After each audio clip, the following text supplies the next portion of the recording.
Antes de irmos para o vídeo, não se esqueça de se inscrever no canal e ativar as notificações. Então, meus irmãos,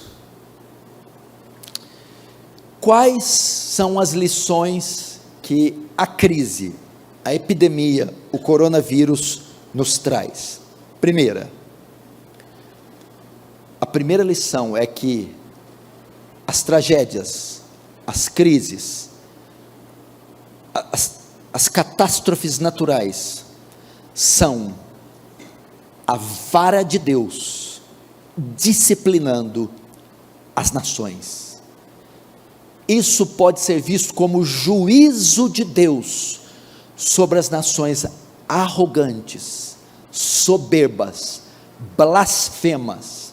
Engraçado que hoje o epicentro do coronavírus, o lugar de maior concentração, tem sido a Europa que foi berço da reforma protestante, a Europa que foi palco de avivamentos, de grandes pregadores. Hoje é um continente pós-cristão, é o ateísmo que está predominando, o islamismo, o homossexualismo.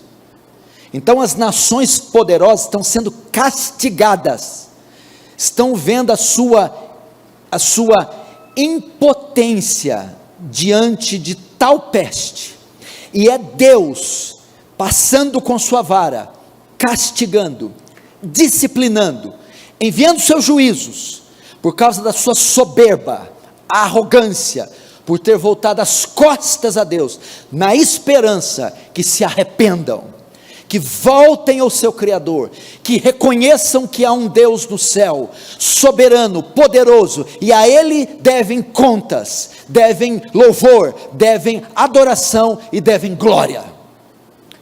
De certa forma é juízo misturado com misericórdia, porque açoita alguns, enquanto poupa outros, na esperança que se arrependam.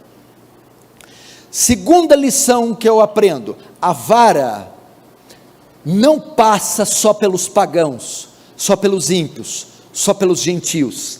A vara corretora do Senhor passa também pela igreja, porque, como eu disse, a epidemia não alcança só ímpios, só descrentes, alcança também os justos. Há cristãos também contaminados, serão contaminados, e alguns também morrerão. Por quê? Porque a vara do Senhor também vem para disciplinar a igreja. Em que sentido? Despertá-la do seu sono, despertá-la da sua indiferença, corrigi-la do seu mundanismo, do seu egoísmo, do seu esfriamento. Isso, de certa forma, tem botado a igreja de joelhos, mas não como as nações, bota de joelhos no sentido de humilhá-las. A igreja bota de joelhos no sentido de orar a Deus e clamar ao seu Deus. Então as pessoas, muitos irmãos, estão se arrependendo dos seus pecados, voltando seus olhos para o Senhor, clamando a misericórdia divina, desapegando desses valores terrenos e temporais, dos quais ela está tão envolvida, tão apegada, está ensinando isso. Então, de certa forma, esta vara, esta epidemia, essa peste, é para acordar a igreja, é para mostrar à igreja que ela não é daqui, ela é do céu, é para a igreja desprender os seus olhos daqui, é para a igreja voltar ao local secreto de oração, louvar o seu Deus e voltar a defender valores espirituais. É para que, quem sabe, através disso, um avivamento se insurgir no meio do povo de Deus. O povo de Deus voltar a ir às ruas a evangelizar, voltar a passar madrugadas em claro, intercedendo por nações, voltar a se debruçar horas sobre o santo livro, voltar, meu irmão, a ter comunhão profunda com Deus, e se desapegar desse mundo, uma vez que ela está tão enamorada dele. Terceira lição que eu aprendo com essa epidemia, ela mostra a nossa fragilidade. Como somos frágeis. como o homem, o gênero humano é frágil. Você parou para pensar quem é o nosso inimigo? É um protozoário, é um ser unicelular, que não dá para ser visto a olho nu.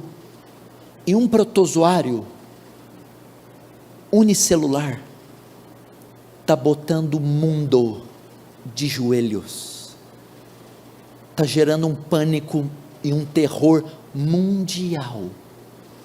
Onde está, ó homem, a tua força? Onde está, ó rei, o seu poder? As nações estão de cabelo em pé, são frágeis. Isaías diz que as nações são para com ele como um pingo d'água num balde. Olha só, a fragilidade. Salmo 39 diz isso: faz-me ver a medida dos meus dias, qual é, para que eu saiba o quão frágil sou. Nós somos tão frágeis que não se pode espirrar perto de nós. Se espirrar, pode matar. Espirro está matando, saliva está matando. Olha a fragilidade. O homem acha que é Deus, mas não tem força para vencer um vírus. O homem acha que é Deus, mas está em pânico por causa de um micro-organismo. Veja a nossa fragilidade, meu irmão. Isto está acontecendo para abater a nossa arrogância, nossa soberba. Não somos mais do que carne, pele, nervos, músculos e ossos, que não tem qualquer domínio sobre o tempo, a vida e sobre esse mundo. É tão bom ver isso, gente. Isso nos humilha tanto. Nós não temos nem a certeza que vamos chegar vivos em casa hoje. Nem isso nós temos. Um corte no pé antigamente matava gente, tétano. Há um amigo meu de 23 anos que caiu da beliche e morreu. Pessoas que caem no banheiro, escorregam num banho, morrem. Isso está mostrando que as nações que se diziam poderosas, Rússia, Estados Unidos, Inglaterra, China, não são nada mais que vaidade. São nada mais que vaidade, fragilidade. Quarta lição que eu aprendo com essa epidemia: não só a nossa vaidade, mas a nossa temporalidade. Somos seres finitos. O vírus é letal, é fatal, e ele mostra para nós que nós não vamos durar para sempre, que vamos morrer. Mostra a finitude, a brevidade da nossa vida, como ela se desfaz como um sopro. Salmo 103, o que é o homem? O que é a vida do homem? É como a erva do campo, que o vento sopra e não se achou mais o seu lugar. É o que o texto diz, como um vapor, diz Tiago, que cedo passa. Irmãos, veja isso. Isso traz a nós o senso da nossa insignificância. Hoje nós somos, amanhã não somos. Hoje você é, amanhã você não é. Olha isso aí, gente. Não está tendo leito nas UTIs. Daqui um dia não vai ter túmulos, nem caixões. Pensa bem. E quando você fala de leito, túmulo, caixão, velório, você está falando de quê? Morte. Morte. Mostra a nossa temporalidade. Por isso que o Tiago fala, quando a gente faz projeto, a gente tem que falar, se Deus quiser. Da primeira lição, juízo sobre as nações, eu tiro outra lição. Se o juízo está vindo sobre os ímpios, eu chamo ao arrependimento aquele que me ouve e ainda é ímpio. Eu chamo para vir à fé. Eu chamo para sair da imundícia dos seus pecados e vir a Cristo e achar nele salvação. Antes que a vara do juízo te alcance e esse juízo se estenda até o inferno. Se a segunda lição é o despertar da igreja, porque ela está dormindo, eu também chamo ela a cumprir, a viver de maneira digna a vocação que foi chamada. Nessas tragédias naturais, essas pessoas veem esperança nos Médicos Sem Fronteira, na Cruz Vermelha. Vamos fazer com que essa peste infinitamente maior que o coronavírus, que é o pecado, faça com que os ímpios vejam esperança em nós, como o exército da salvação de William Booth, que nós venhamos despertarmos do nosso sono e irmos às searas, meu irmão, e vivemos uma vida digna, da fragilidade da nossa vida, ou da vaidade da nossa vida, que eu disse como ela é frágil, vã. Eu quero também, tiro mais uma lição, onde está o seu tesouro, aí está o seu coração. Uma vez que essa vida é pó, é vaidade de vaidade, trivialidade, futilidade, daqui um dia tudo é rugas e pelancas, daqui um dia nada vai conseguir deixar você bonito, nada. Então viva para algo digno, mostre agora onde estão seus valores, onde está o seu coração, porque tudo isso vai ser dizimado, destruído. Só aquele que juntou tesouros dos céus não será afetado por isso. Quarto, com relação às temporalidades, eu aprendo que a vida passa. Quantos anos você tem ainda de vida? Calculei, baseado na sua idade, na perspectiva média, quantos anos você ainda tem? Anotou? O que fazer com essa vida? Se matar de trabalhar? Pensar só em namorados e namoradas? Ser pedra de tropeço nessa sociedade caída?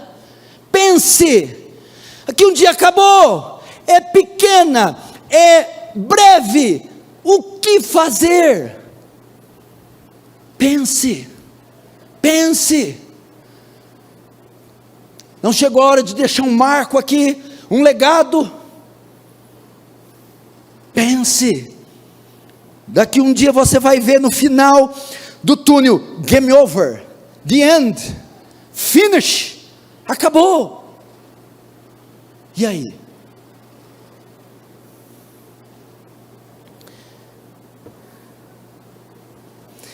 Quinta lição que eu aprendo aqui, o exercício da fé.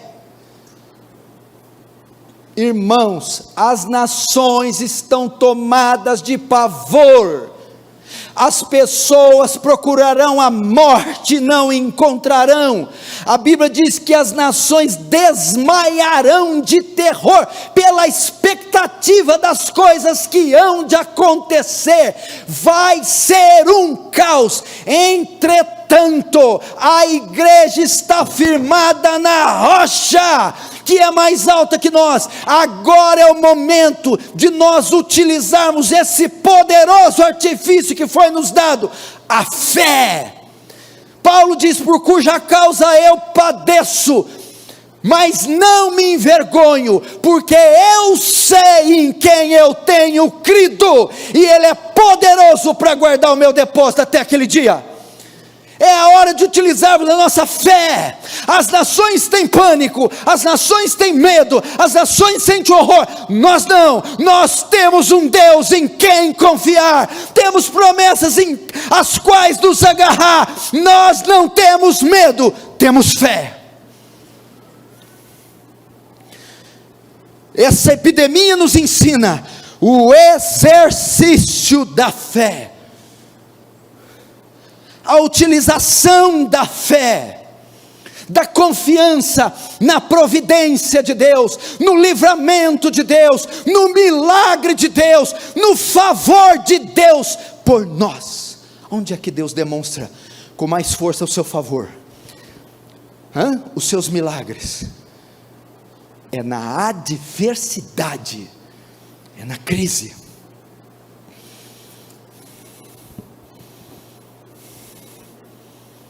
Isso tudo está acontecendo, sabe para quê? Como o diagnóstico desse médico foi bem negativo, foi bem pessimista. Isso é para comunicar a nós uma mensagem e dizer: só em Deus há solução, só em Deus há esperança, só na misericórdia de Deus, só no amor de Deus e só na intervenção divina. Esse mundo só não vai acabar, porque Deus e mais ninguém vai refrear esse mal. Deus é o único que tem domínio e controle total sobre essa peste, e o mundo só não vai acabar, porque Ele assim não o permitirá. O exercício da nossa fé. Sexta lição que isso me ensina. Sexta lição. O exercício da misericórdia. Estou dizendo aqui da pedagogia, das lições que a peste, a crise, o colapso financeiro, o coronavírus está nos ensinando. Primeiro, o juízo de Deus sobre as nações. Segundo, disciplina sobre a igreja morna, dormente. Terceiro, o quanto a vida do homem é frágil, fútil, vaidade. A temporalidade e a brevidade da nossa vida. Quinto, o exercício da nossa fé. Sexto, isso tudo está acontecendo, sabe para quê? Para você exercitar misericórdia. O que é isso? Nós somos uma agência misericordiosa. Esse é um atributo do ser de Deus. Deus é misericordioso. Essa é uma característica do verdadeiro crente. Bem-aventurados misericordiosos.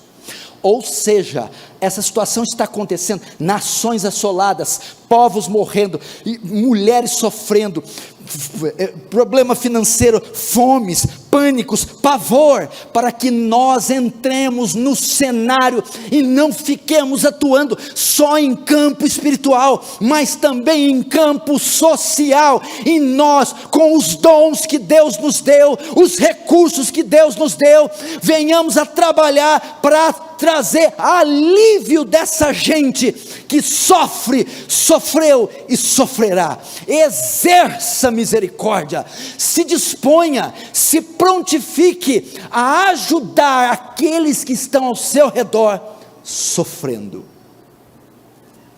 Como eu disse aqui, quer ver?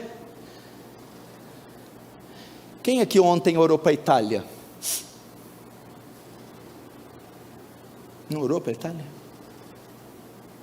Quem orou pela China? Pelo Rio de Janeiro? São Paulo? Quem debruçou-se ontem, Senhor? Os leitos, os velhos, as mulheres grávidas.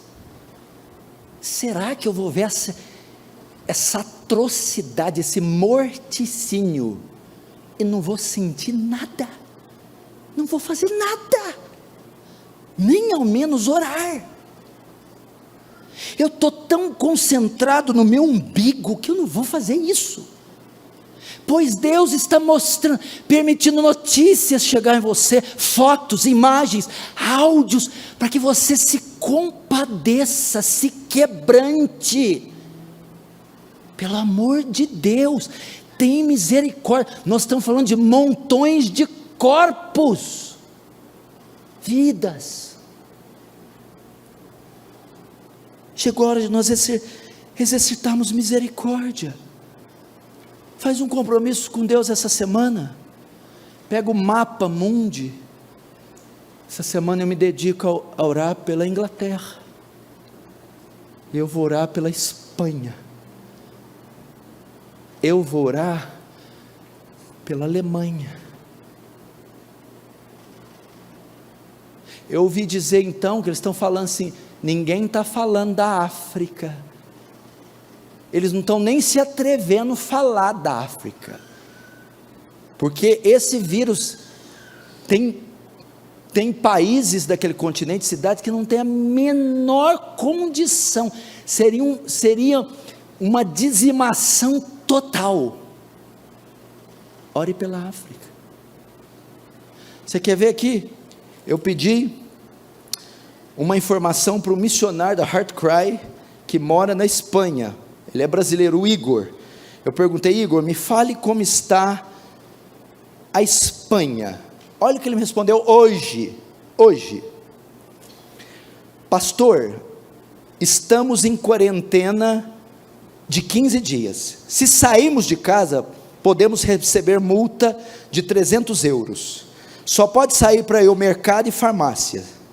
Os jogos, as escolas, todas as atividades públicas foram canceladas, assim como fisioterapias, consultas médicas e cirurgias. Todo mundo tem que ficar em casa. O vírus se transmite muito rápido, está matando mais idosos. São mais de 8.000 pessoas afetadas e até agora 250 mortos. As fronteiras estão fechadas, há um desespero no ar. As pessoas invadiram os supermercados e fizeram super compras. Muitas empresas, os trabalhadores estão em casa. Outros estão fazendo turnos diferentes para que não haja muitas pessoas no mesmo local. As fronteiras, aeroportos, portos estão todos fechados. Todas as reuniões da igreja foram canceladas até o final do mês, até a segunda ordem do governo. Um caos total. Manda mensagem de consolo, grava áudio, escreve texto, manda vídeo, veste, alimenta, dá de beber, intercede, se envolve. Sétima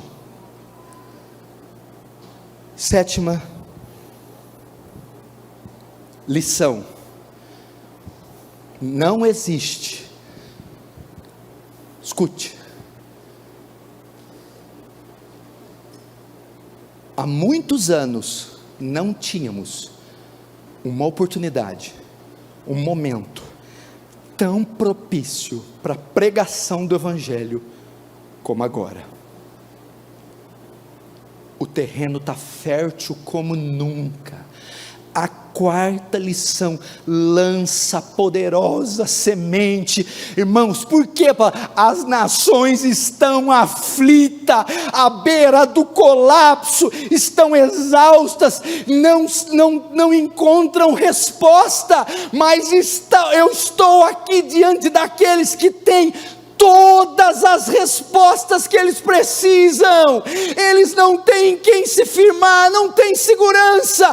Vá a eles e diga: há uma esperança além do corpo, além dessa vida, além dessa terra, e essa esperança se encontra na pessoa bendita de Jesus. Pregue o Evangelho.